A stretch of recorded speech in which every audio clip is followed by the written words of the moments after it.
Hey guys, welcome back to the Beer Temple. Just me going solo again. So you got just my pretty mug. I think we'll have Margaret coming back in a couple episodes, but for now you just have to deal with me. But thank you as always for checking out the show. Appreciate it very much.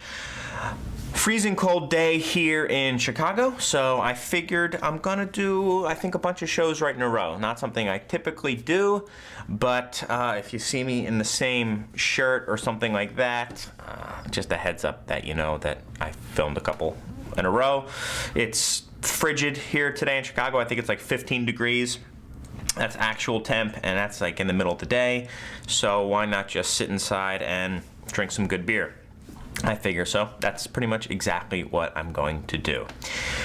I've got here a beer that I believe I've had on the show before. On one of the Stout series shows, we did one on Sweet Stout, Milk Stout, also called Cream Stout, and we had the venerable Milk Stout from Left Hand. This is pretty much their flagship beer. I think just in and of itself, it's really cool that a flagship beer can be a milk stout rather than, you know, an IPA or maybe a stout or something like that. Well, an imperial stout, I should say. It is a stout. And today, actually released today, is their Nitro version of the Left Hand Milk Stout.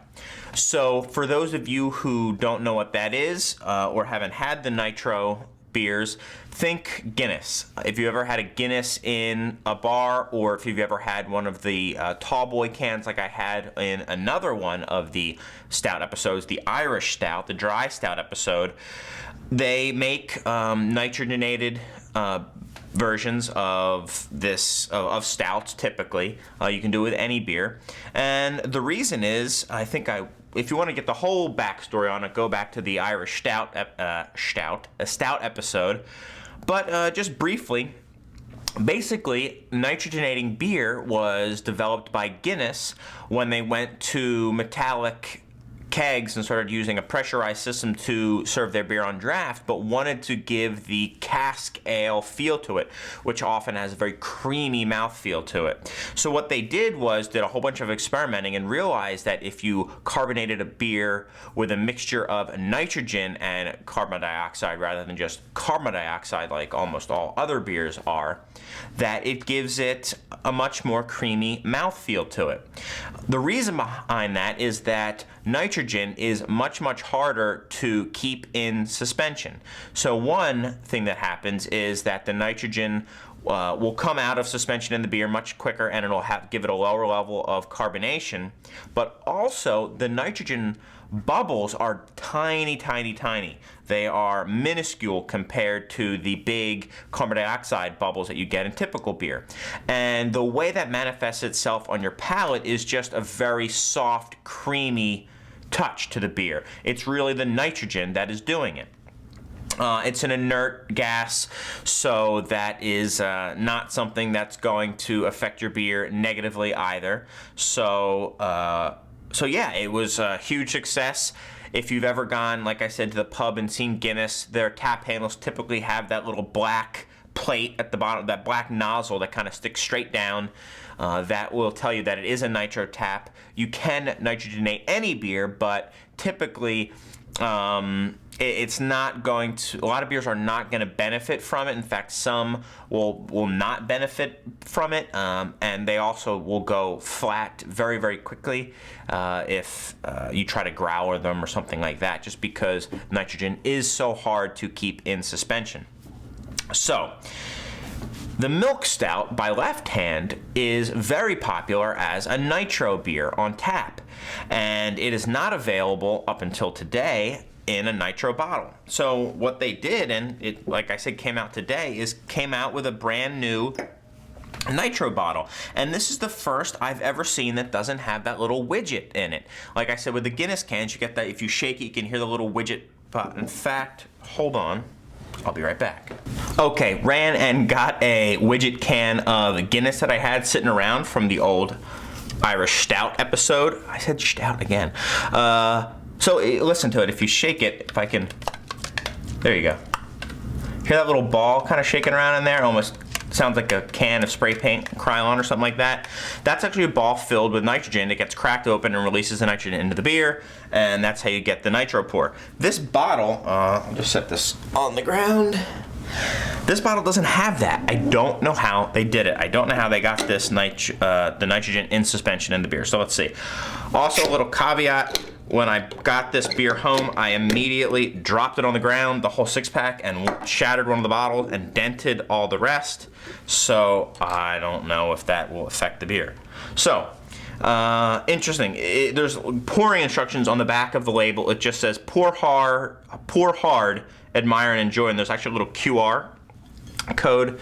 Maybe you can see right there, there's a QR, and it scans. I scanned it right before the show, and it brings up a little movie of how to pour it, which is basically just do this. Just pour it and, you know, let it kind of go. So let's see what happens. All right, and you can see it's certainly nitrogenated, nitrogenated. And it settles very, very quickly. Unlike the Guinness that you kind of have to go. Cool. And I've got a version of the regular Milk Stout here. You can see the bottles are, you know, unmistakably different. And I figured, why not put them side by side and see how the two taste? It's something that I've been curious about, and I figured you guys might be curious about it as well. My opener doesn't really like left-hand caps, apparently. So let's try it. Both these, like I said, Nitro beer came out today, so it is very, very fresh. It was brewed, I believe, this month, just a couple days ago, although I don't see, bottled 1/7/12, so today's the 19th, so it's a little over a week old, just under 2 weeks. And the regular Milk Stout is from 1202, so about 6 weeks old. Absolutely fine, still very, very fresh, so you should have a good comparison. Okay, so I'll zoom in on this and let you guys see if you can see the difference in the two. I'll have to raise them up to you so you can see. So there you go. Right here you've got the Nitro beer, and here you've got the just typical bottling. You can see that this has got a creamier head. You actually see the bubbles. Let me see if I can get even closer, guys. Bear with me here. See if you can really get in there and see. You can actually start to see the bubbles here, while on the Nitro it's just a completely even line. Very, very creamy, much smaller bubbles. Although you can see the bubbles, which you don't like with Guinness, for example, in the can. Zoom back out. There we go. Looks about right. Cool. So let's start with the Nitro and then go to the regular. Really nice, creamy roast flavor coming through. When I say creamy, I mean maybe like a little bit of sweetness, some like dark chocolate, like bittersweet chocolate going on. Really nice. Nothing too harsh, not a hard edge to it. Smells like a good beer. No hop, really just all the roasted malt character that you're getting here. Not getting any fruit. This beer was sitting in the fridge, but I had it sitting out for a little while, but I'll warm it up to try to see if I can bring anything else out. Nope, I don't think there's really much else to be had.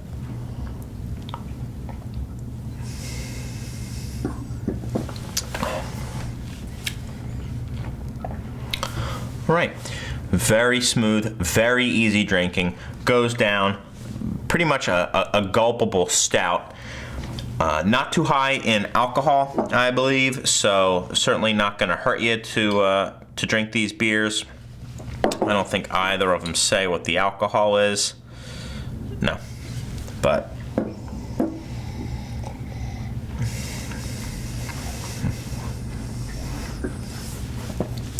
getting some bitterness, probably from the roasted malt. So it's kind of that like coffee bitterness that you're getting, but a lot of chocolate flavor, milk chocolate, good sweetness to it, and very, very creamy, very soft on the palate. You're not getting any sort of that stinging carbonation flavor or sensation, I should say, that you would in other types of beer that are not on Nitro.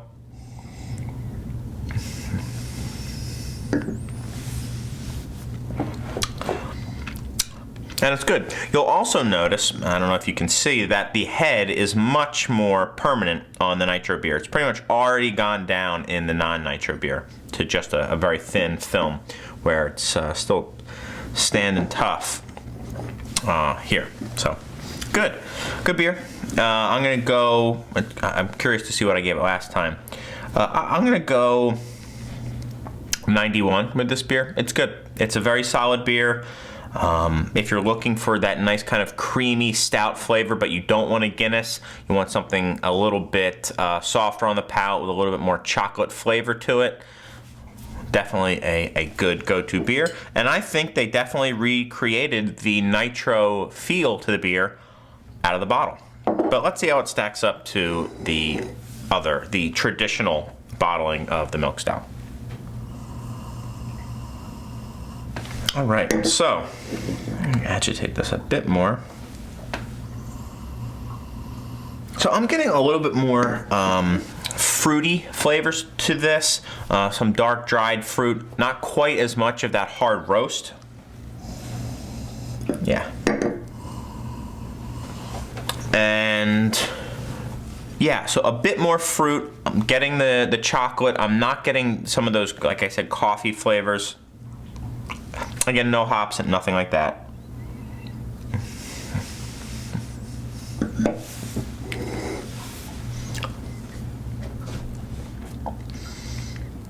Interesting.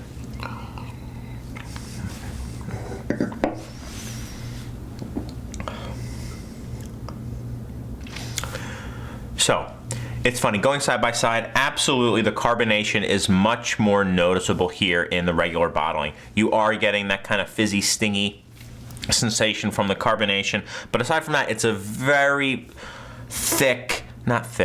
very soft, round, creamy textured beer to begin with, regardless of which one you go with. The bitterness comes through a bit more with the non-Nitro. I'm getting a nice residual flavor from it. I'm also getting a little bit more of that just barely perceptible dark fruit flavor to it, and some coffee aftertaste, which is interesting because I wasn't getting on the nose here. Let me see if I get it. I'm just going to switch back and forth here.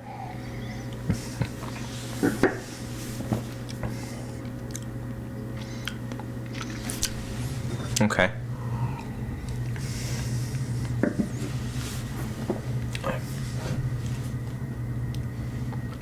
No, the coffee flavors are somewhat the same. You are getting a more pronounced bite at the end of it. So really, they're very similar beers, but there is a distinct difference. Mostly in mouthfeel, but also in flavor. I mean, the perceived bitterness is higher on this. Which one do I prefer? They're pretty similar. I might go a little higher on the non-Nitro. I feel like there is something maybe missing in flavor here, but it makes up for it in texture. So it's kind of, what do you feel for? I'm gonna go 91 here, but because I don't think it's a 92 beer, maybe 91 plus.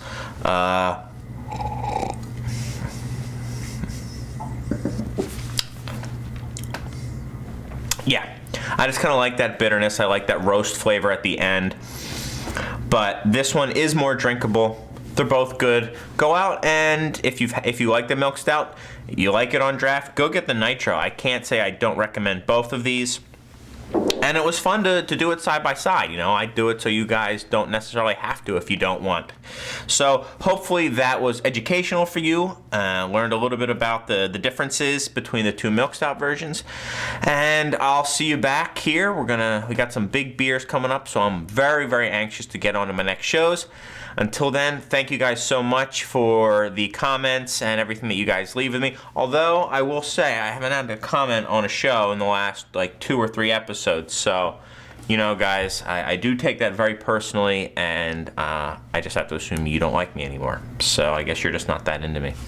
So, if you are that into me, leave a comment. I always appreciate it. If not, if you're just one of those lurkers, that's cool too. There's plenty of podcasts and stuff like that I watch that I don't necessarily comment on, but I always do really appreciate that. Follow us on Facebook and on Twitter. The information should be right down here somewhere. And other than that, I guess I will see you guys later. Until then, I've got some beers to drink, and hopefully you do too.